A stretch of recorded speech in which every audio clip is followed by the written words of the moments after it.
Okay, so today we're at the Bloomberg Finance Lab here at the Namibia University of Science and Technology with NIFA Academy, and I'm going to be showing you a Bloomberg terminal and some of the cool data that you can find on there.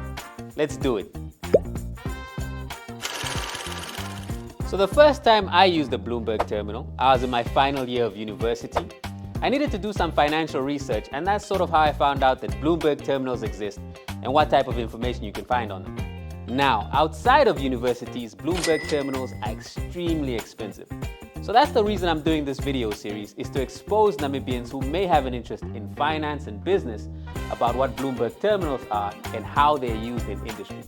So if they're interested in them, they can access them in a university setting like this where it's much more affordable. So the stuff I'll be looking at on the terminal is actual things that I'm interested in real life.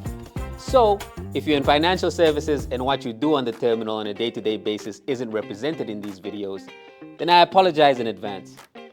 Fixed income. So one of the things you can find on the terminal is information on listed Namibian companies.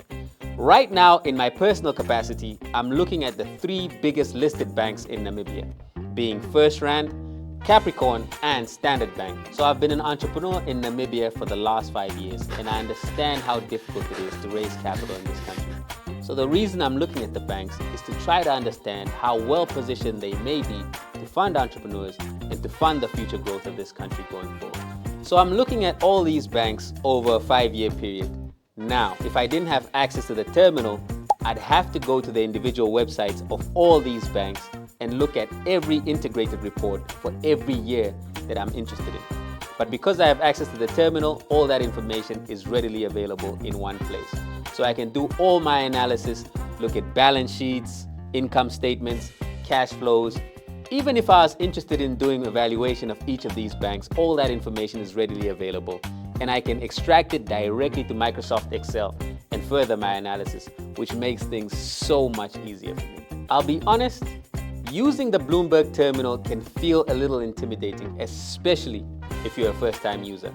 What I'd recommend is doing one of the Bloomberg certifications through NIFA to give you a more hands-on experience with the terminal. I recently completed the Bloomberg Markets Concept certification through NIFA Academy, and it was absolutely worth it. Not just for the knowledge in the certification, but it's the most affordable way for me to access the Bloomberg terminal on a regular basis and upskill myself. So if you're interested in learning how to use the Bloomberg terminal, reach out to NIFA Academy today and get started.